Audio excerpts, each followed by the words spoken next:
What's up YouTube? This is I Sleep Too Late here with another video, and today I'm going to be doing a little deck tech on one of my favorite archetypes, cats.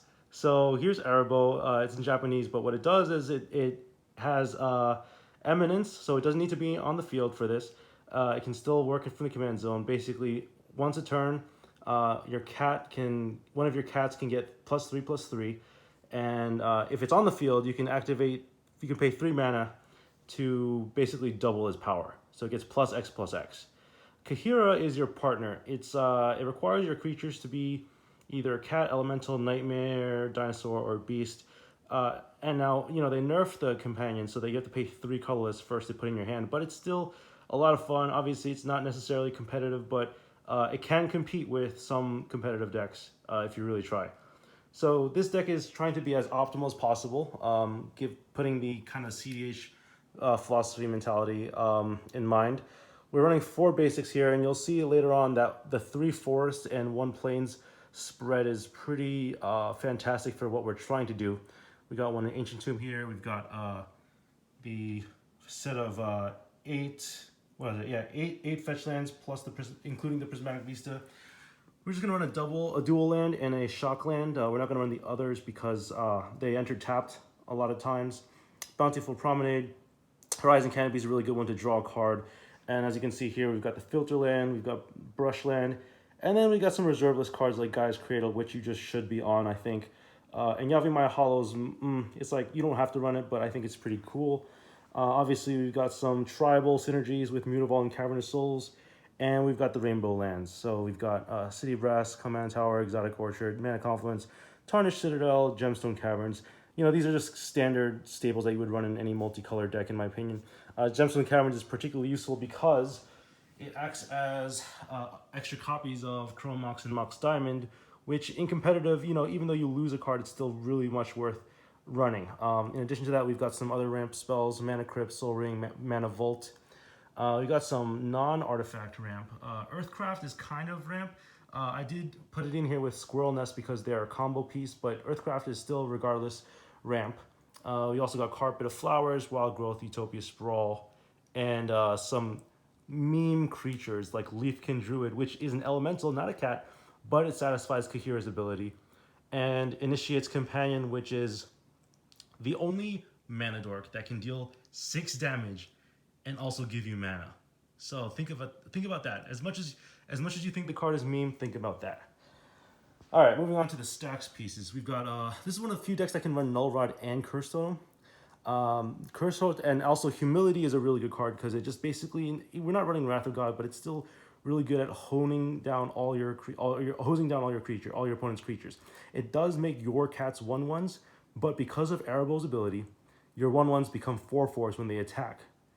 And when you couple that with Living Plane, which is a 4 mana reserveless card that says all lands become 1/1s, they need to sacrifice 4 lands in order to block your 4/4 effectively. You don't have to respond, but I'm gonna head off.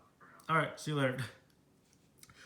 Curse Totem is really good with Living Plane as well as Humility because these cards pretty much lock the board when your opponent can't activate their land for mana. You've also got here Grafdigger's Cage, which is a stacks effect. Stony Silence again, which is like Null Rod, Aura of Silence. You got Root Maze, which all artifacts and lands come into play tapped. Rest in Peace, which combos with Helm of Obedience, and you've got Deafening Silence as well. So those are your stacks pieces. Other things that you have, such as interaction, you've got Generous Gift, Beast Within. You've also got some removal like Grasp of Fate, Source of Plowshares, and also Winds of Abandon is kind of like a Wrath effect too. Kind of like a Raigeki, if you will. Basically, it gives your opponents lands, which is bad, but it's still pretty decent. And you've also got some art enchantment removal here with Nature's Claim and Force of Vigor.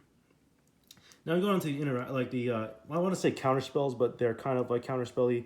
Veil Summer, Mana Tithe, Silence, and Teferi's Protection, as well as some tutor effects like Sylvan Tutor, Worldly Tutor, Enlightened Tutor, which can get all those combo pieces, and Survival of the Fittest, which can get your creatures. Now moving on to some other value effects. I do want to point out that I have Reap here, which is just a really good card, and I've got I think it's called. Oh gosh, I totally forgot what the name of this card is. But basically, it makes all your coat of arms, makes all your creatures like really swole. So that's going to be really good for the deck. Luminarch Ascension is just a really good card. These are just some value engines, I would call them. Aura Shards is just a really good value engine. A lot of people hate this card when you play it. Mary's Guile says, at the beginning of your upkeep, look at the top 3, put them on top in any order. Basically, it sends these Divine Top without any mana requirements to invest. Compost is just another really good draw spell. Another good draw spell is obviously Sylvan Tutor, Sylvan Library, and I keep forgetting the name of this card, Smothering Tithe. Then we also have some other draw engines in the form of Runic Armor Sword, which is a dinosaur, not a cat, but still follows Kahira's ability, and Voice of Restrictions, which is still a really good card.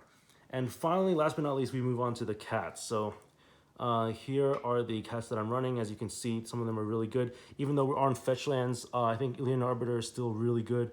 We got a lot of artifact and enchantment removal in the form of Leon Relic Order. You got 2 enchantment removals with Feldar Coven, Lightning Test Ascetic. Remember, these cards can still attack for 3 more damage, which is why it's, even though they're utility, they're still really good, even though they're not Tarmogoyfs or anything, but like they're still pretty good. Here are some 2 cards that are very fringe, but they still are cats. They get buff, and they also interact with your opponents in some meaningful way. Obviously, Lost Leonion's a really interesting card. It's a 1-card combo with Arabo if it's on the field. It gets +3/+3, and then it can double it to become 10 infect damage in 1 shot if you activate Arabo's ability. And obviously, we want to run Kozali Primate because that's just a really good card. Last but not least, we go into the 3 CMCs in the hires. So King of the Pride is really good. Feline Sovereign, another artifact enchantment destruction. Now in this deck, we want to have as many cat token generators like Pride Sovereign. Hunting Cheetah is another really rare, semi-expensive card, but it's pretty good. And it's the reason why we run 3 forests, because it lets us tutor them up, and basically we get sort of a temporary value engine, if you will. And then Brimaz is able to give us a lot of tokens as well, and Prowling Serpentard for our cats to not be countered. Stalking Leonin is also a really good card too. It's one of the few cards here that's like on curve, 3/3 for 3, which in cEDH is probably bad, but in regular EDH it's still pretty good. Jezal Goldmane is really good. If you've ever seen this card in action with Arabo, it's amazing. Leonin War Litter is another token generator. Obviously, Alms Collector is a really good card, kind of like a mini Notion Thief. And then another token generator here with Regal Caracal. I think this card is absolutely phenomenal. It combos well with Feldar Sovereign because you can really gain a lot of life from this card alone. And Keeper of Fable is obviously the draw engine. And then Highcliff Feldar, this is not a card that you'd want to like have in your opening hand, but it's still pretty good nevertheless if you want to tutor it with the Sylvan Tutor, if you really want to get that extra damage in, and you want to remove people's high power creatures. So that's about it. This is the deck. Hope you enjoy. Let me know in the comments what you think. I put a lot of hard work into making it as competitive as possible, even though it's probably not going to win every single game. It's still a pretty good casual, I would say high power. I'd probably put this solidly in the 75% range, or maybe even 80% if you're being optimistic. It will win games, it will, but you really have to put your best foot forward. So with that said, thanks for watching, everyone. Let me know what you think, and I'll see you guys around.